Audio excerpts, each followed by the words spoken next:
Hello and welcome and thank you for joining us on K1 Radio. I hope y'all are having an amazing day. I am here with the one and the only Carnage the Executioner. How are you feeling, wonderful sir? I can't really complain. Not at all. And if I did, who would listen? I definitely would. I care. But I love that there are no complaints. Life is just peachy keen. No complaints. Wonderful. I'm going to be interviewing you with a couple of questions, and then I'm going to have some 10 rapid-fire questions for you. Are you ready? I'm ready. Wonderful. What inspires you when you wake up, Carnage? Everything inspires me. The world, what's happening, what's not happening, people, sounds. There's really no one answer to that. I draw influence from everything around me. I teach a lot, so I get a lot of inspiration from the youth I teach. Every day I teach.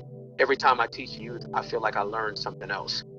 You know, I go in with some type of small plan a lot of times, and then the kids will show you that your plan is only okay. It's only as good as the people you're working with and how willing they are to, you know, just do what you want them to do. And a lot of times they don't do just what you want them to do, which is the beauty of working with people, collaborating with people. To me, is a give and take on both sides. You know, so I might have a plan and it might be something I want to do with the kids, but they might be like, yeah, that's cool, but I want to kind of do this. And I learn how to adapt on the fly to any situation that comes up like that. So I'm really inspired by youth. Right now, that's one of my biggest inspirations is youth. I love it.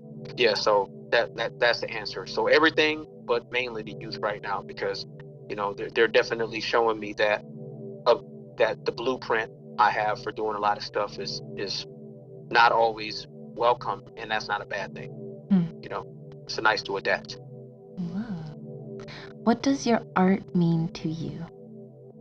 My art means everything.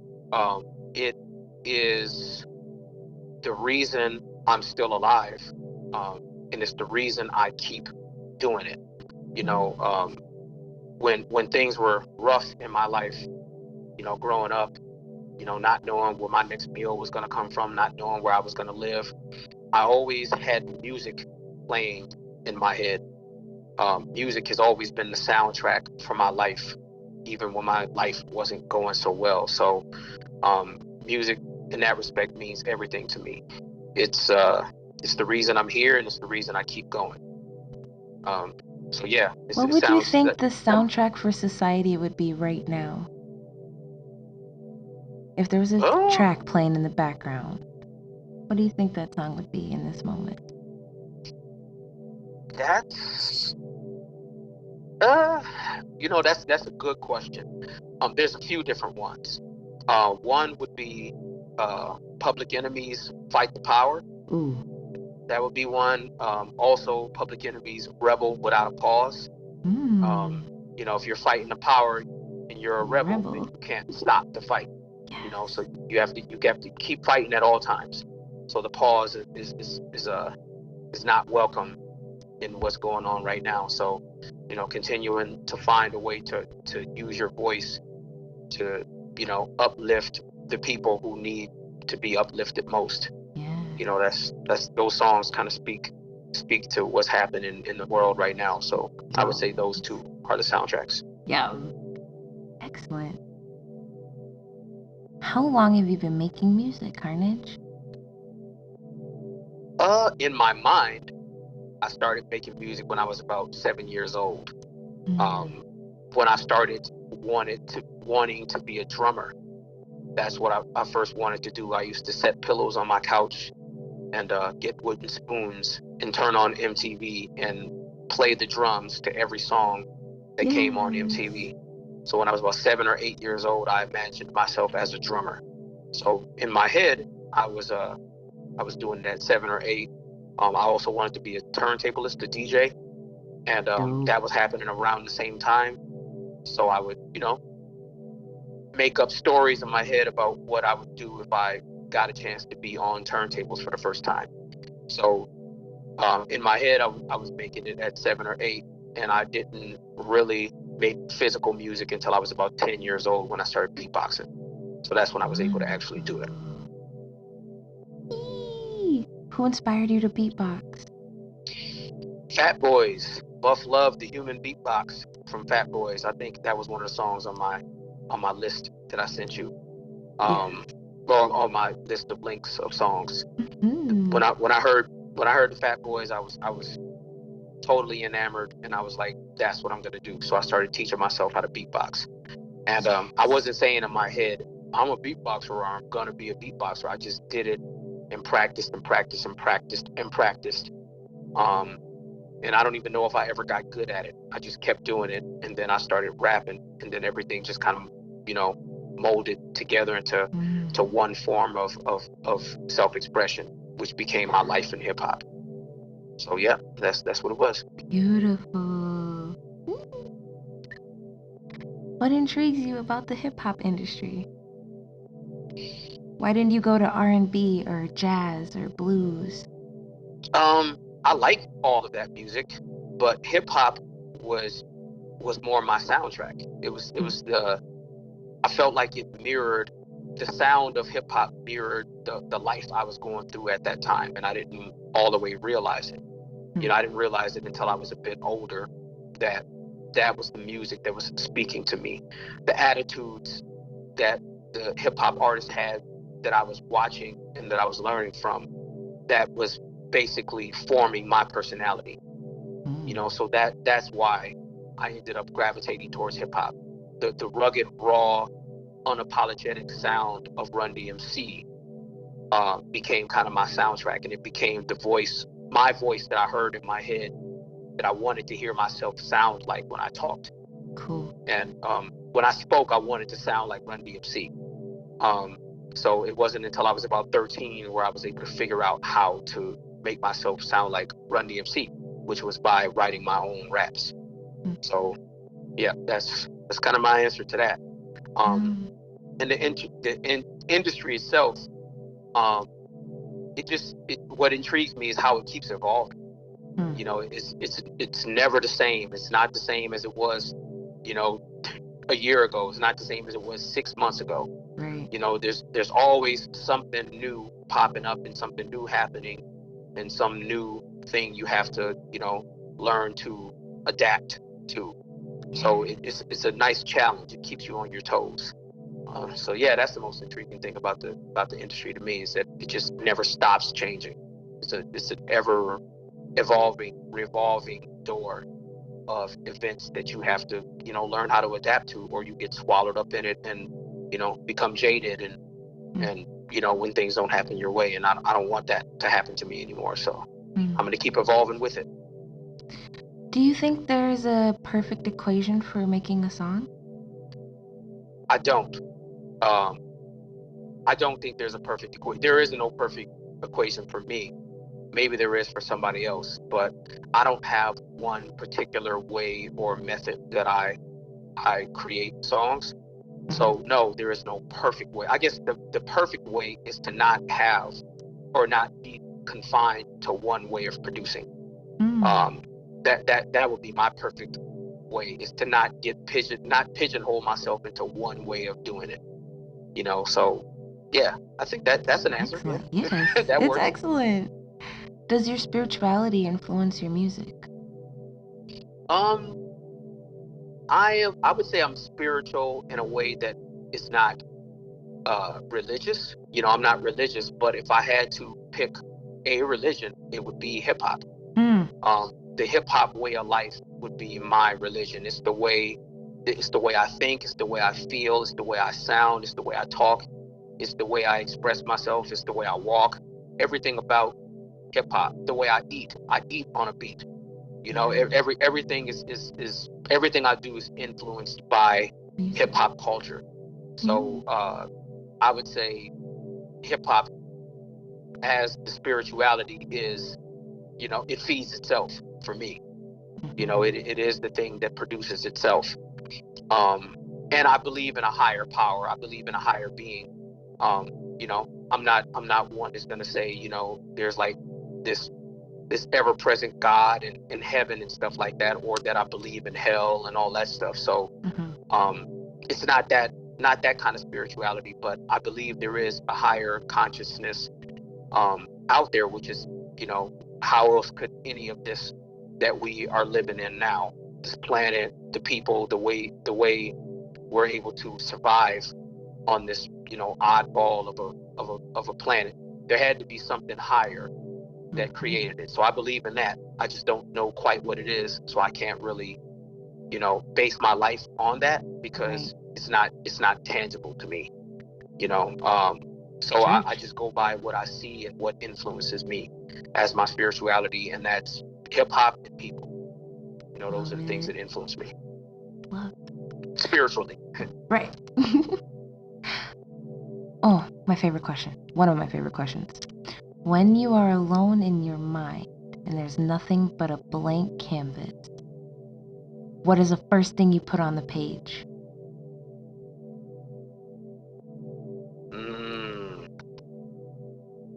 That is a very intriguing question. When I'm alone and there's a blank canvas, what is the first thing I put on it?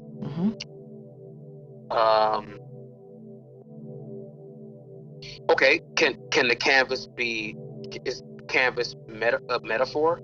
Yes, it's a metaphor. It's a metaphor. The metaphor. Okay, so the metaphor for a canvas for me would be just space. You know, the openness of any particular space to make my impression felt. I would say a beat, any sound of a beat, a drum, and it's usually a beat that I'm hearing in my head, or it's a beat that I make with my mouth. Beatboxing is such a big part of my life, and part of it is because that's the first thing I was able to do when I first started making music. So when I think in terms of creation, the beat a lot of times is the first thing that comes to my head, and I envision maybe a sound of a drum, and then I envision myself duplicating or reproducing or replicating that sound as a beatbox beat.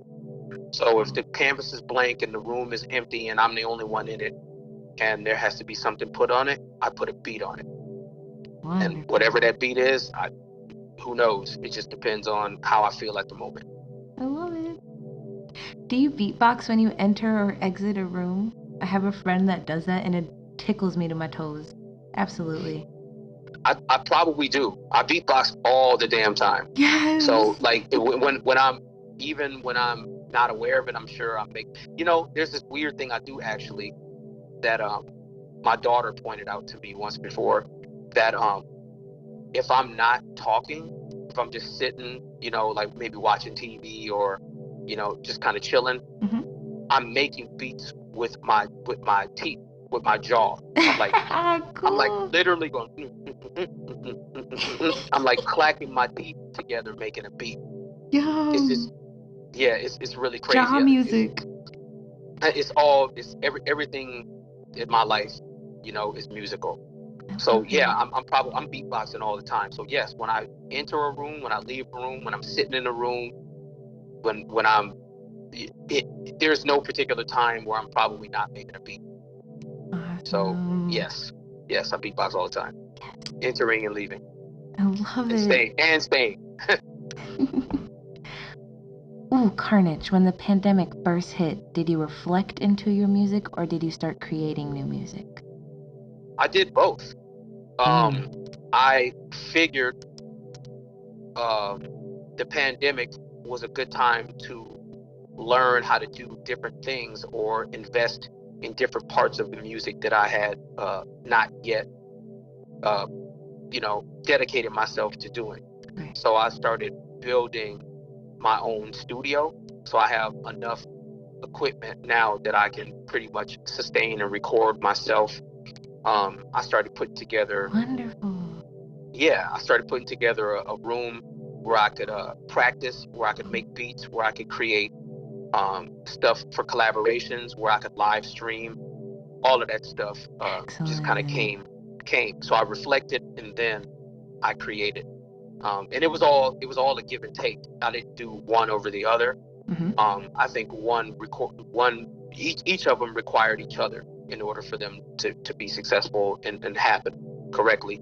So I wasn't like a lot of people who just seemingly felt defeated by the quarantine and by COVID.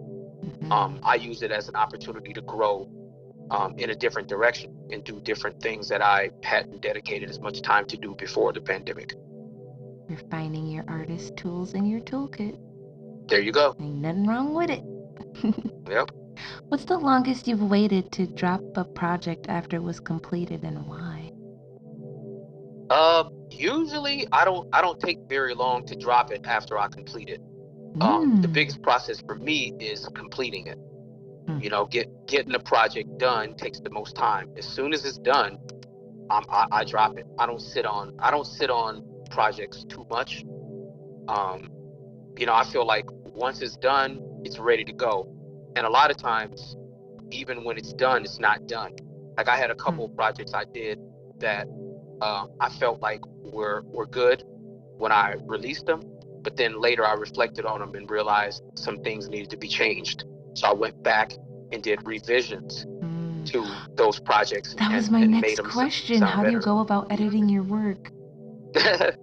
Wonderful. Right. Okay. So I'm leading right into it.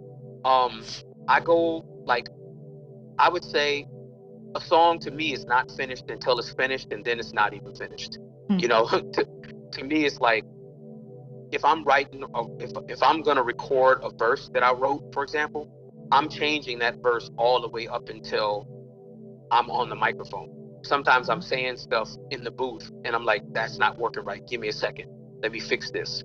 I'll change something real quick and then go back to, you know, trying to spit it the best and most accurately I possibly can. And then even after the project is done, I'll reflect on it sometimes. And here's an example. Last night I was listening to my 2016 album, the Minnesota Meme Movement. And I heard a couple things on the first two songs on the record. I was listening like, man, I wish I could change these things. You know, I was saying to myself, if I had a chance to change these, I would. And actually, that was the second time they had been changed. That was the second listen, you know, because I put it out in 2016, and then I did a revised version of it in 2020.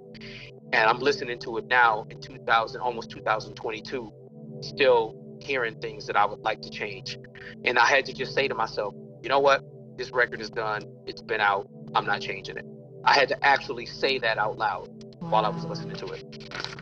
You know, this already happened. That's what I had to say to myself. This already happened. So if I had the option of changing material all the time, I probably would. And to me, that process, you know, some people might think that's a hindrance, but I don't. I think it's a sign that I'm never complacent in where I'm at, and I'm always trying to grow and do better each time I do something. And each time I hear something, I want to improve and expound upon how to make it sound and feel better than it did the first time I went about creating it. So yes, I'm always editing. You know, I listen and I say to myself, oh, that needs to change, or oh, I wish I could change that, or, you know, I wish I could change it, but I'm not able to, and I'm not going to. So I just got to do better the next go around on the next project. So adaptability really pulls into other areas of your life just besides being inspired. That's what's Yes. Where's your favorite place to perform?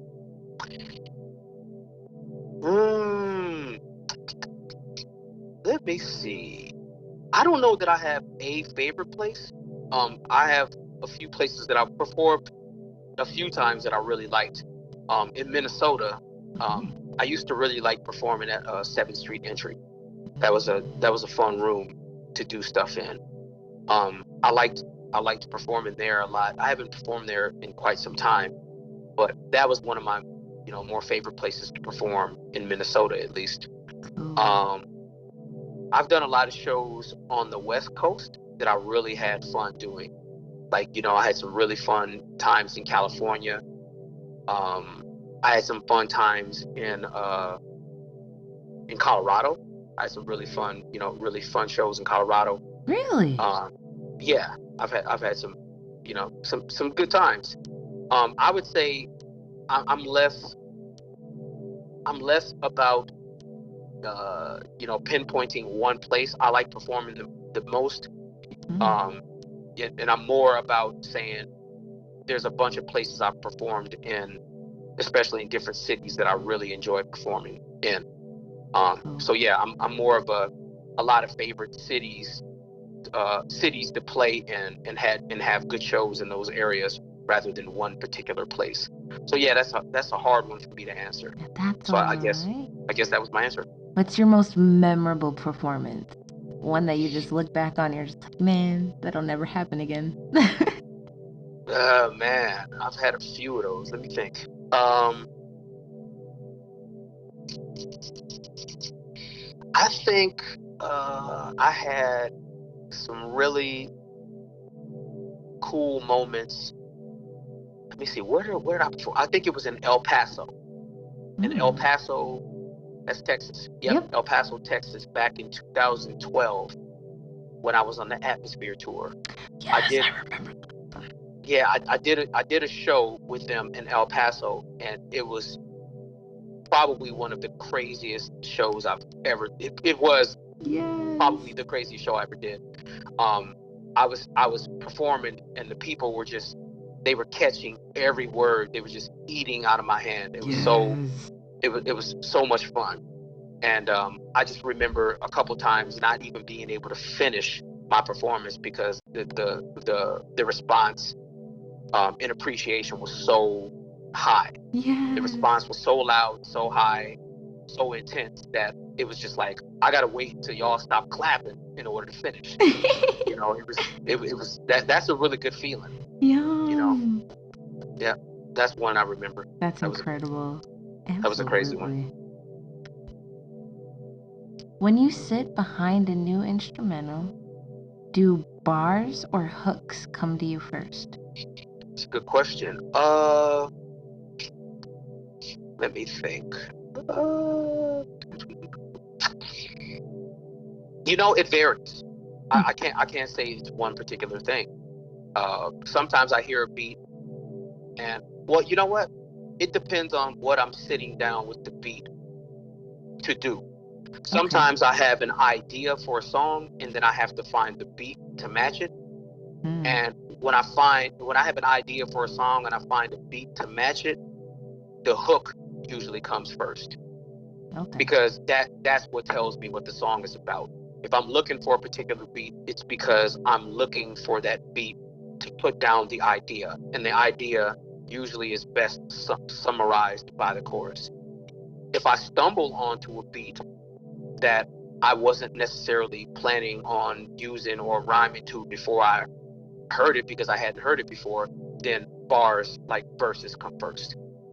So like I might hear a beat and it's like, oh man, that beat is ill, and then rhymes might start coming to me like that. So if it's so the answer would be, if it's a beat that I stumble onto, verses come first. But if it's a beat that I'm actually looking for because I have a concept in mind already, the hook will come first. Sweet. That's awesome. Ooh. I know you've collaborated with a bunch of people, and at first I was going to ask you how many, but I'm thinking it's in the range of like 40 or 50. So I'm just going to ask you, who's the favorite person to collaborate with? Man. I don't necessarily know that I have a favorite. I think there's still some people I want to collaborate with, and they might end up being my favorites. So I can't really, that's a tough one for me. Okay. I'll say I can say some collaborations that I've done that I've really been proud of and had fun with, more than I would say a favorite. I feel like the collaborations I've done with Idea before he passed were pretty fun. Yeah, they were usually like a lot of live creations with him were really fun to do because we super challenged each other. So yeah, with him I had some fun, a lot of fun. I've had some really fun times live with Desdemona. Her and I have started doing shows again together. So you know, the last show we just did a show we did 2 shows last week, and they were both really fun. So yeah, collaborating with Dez is a whole lot of fun, and mostly live because we haven't done a project in 10 years. But the collaboration on stage is super fun. Oh my gosh. I also have a guy who I collaborate with. His name is Michael. He's one of the best guitar players I know. His group is the Orange Goodness, and him and I do some really, really super fun stuff together when we're on stage. So yeah, a lot of my collaborations that are the most fun happen live. I haven't done a lot of collaboration projects with people and I consider a project more like an album, right. Like more material than just one song. But I have done some good guest appearances, or had some guest appearances from other people that were really fun too. But I would say, I guess the best answer would be my best collaborations that are the most memorable for me would be live, because out of everything I do in music, live performance is my favorite thing to do out of everything. So I would say my best collaborations come then, because that's what I enjoy doing the most. I love Infinity with Dez. That's one of my favorite jams. That was a dope one to do. That was fun to do. Bro, when I told people you were beatboxing, you should have seen their faces hit the dirt. Like, oh, love it. They didn't realize that was beatboxing? No. No, there were no loops. We did it like, I basically did that in 2 takes. Are you serious? Yep, I did all of the drums first, and then wait a minute, 1, 2, 3. Yep, I did all of the drums first, and then I came back and did the. Oh, wait a minute, hold up. 3 takes. I did the first set of drums, and then I came back and did the 808 sounds, and then I came back and did the trumpet. Yep, and then I came back and did the trumpet. So those three times. So the Amazing. the first time was cool because if I remember correctly, I want to say we did the first version of that where I made the beat, and then she performed as I was, like, she was in the booth kind of doing it as I was making the beat. I think we did it. Hold up, let me think. No, on Infinity I made the beat, and then she did the vocals, and then I came back and did the other parts. I think that's how we did it. Cool. The other song, the second song we did on that album was What I Might Say. Yes. You know that one? That is the one we did live at the same time. Yeah, cool. we did, like, she did her vocals while I did the first layer of the beat. And if you listen to that one, there's some extra bass and sounds on that one too. Yeah. So I think that one too was probably 3 or 4 takes, because I did a tambourine in there too. Ooh. I went and did that separately. So Infinity, I laid the beat, she went in and laid the lyrics, and then I laid all the other 2 pieces. And then What I Might Say, we did the first layer of it together. I did the beat while she rapped, and we were just like, yep, that was the one take right there. That was it. Yum. And then we went back and did layers later. Y'all are too cool for school. Yeah, we kind of nasty with it. I love it. Who do you first present your new music to?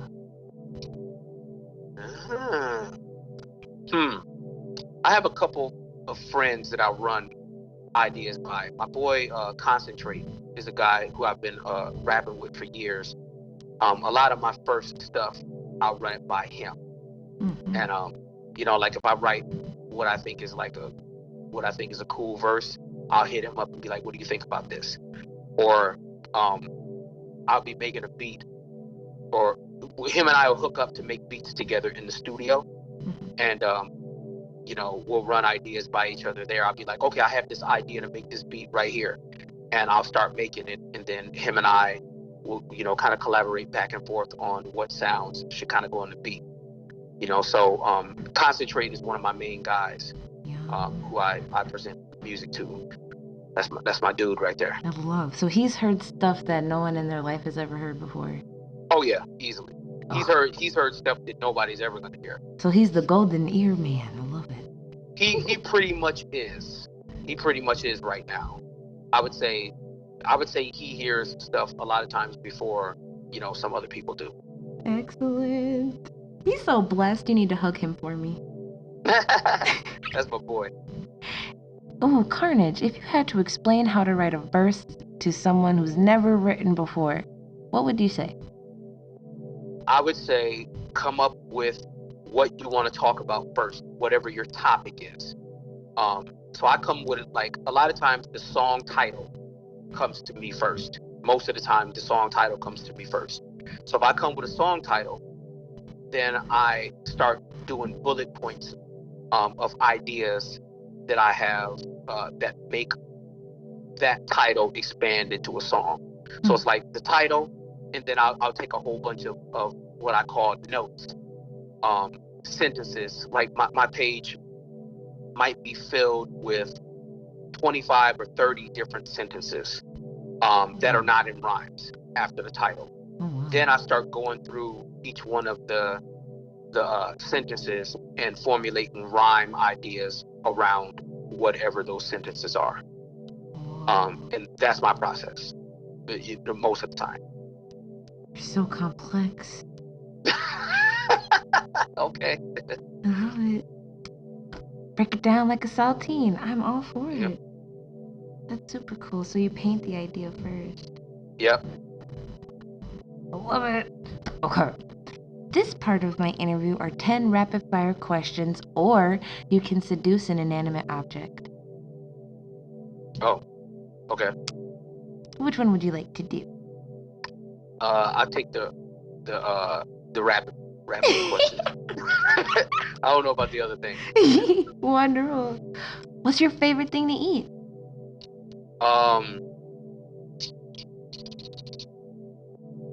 That's a tough one. I like my favorite thing. See, that's a tough one. Oh, all right. Fast answer. Tater tots. Oh, yum. When you see a person in need, what's your first reaction? Help them. Yum. Whatever way I can. I don't even always know how. What's a question you find yourself going back to more than others?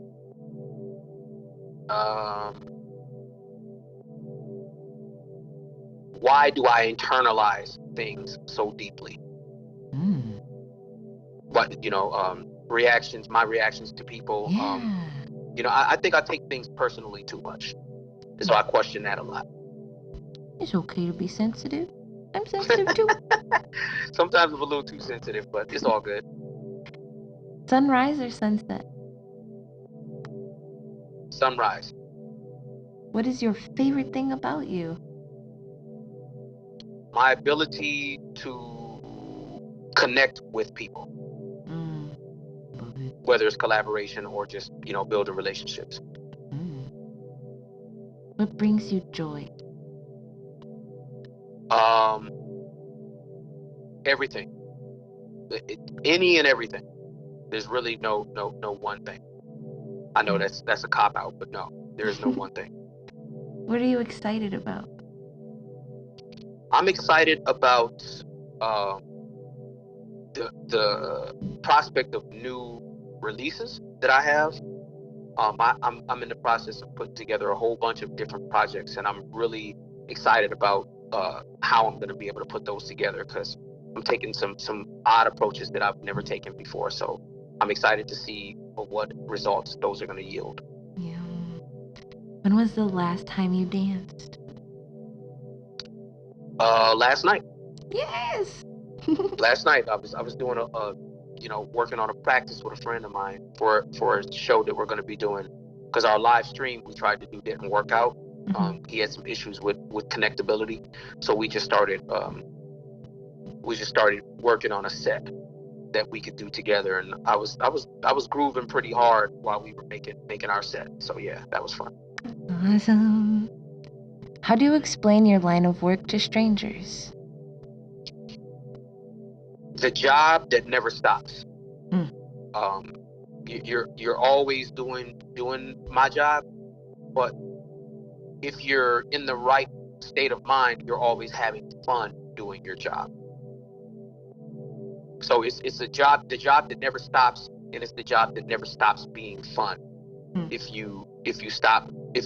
you continue to look at it the right way and look at it as, a lot of people do jobs they don't like to do. People are stuck doing work that they hate, and Right. I don't hate my job. I absolutely adore and love my job. So, yeah, that would be the I answer. love it. Do you have a mantra that you say to yourself? Last question.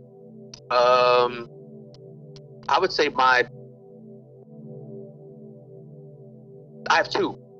One is hustle the struggle. Don't let the struggle hustle you. Figuring out how to solve the problem, because the solution is within the problem. And that's very vague, but if you don't examine every point of the issue, you're not going to be able to find the solution to it. And my next one would be, you cannot master your past if you pass with a mask. If you run from what you were, you'll never reach the full potential of what you can possibly be. Ooh, so deep. And those are my joints right there.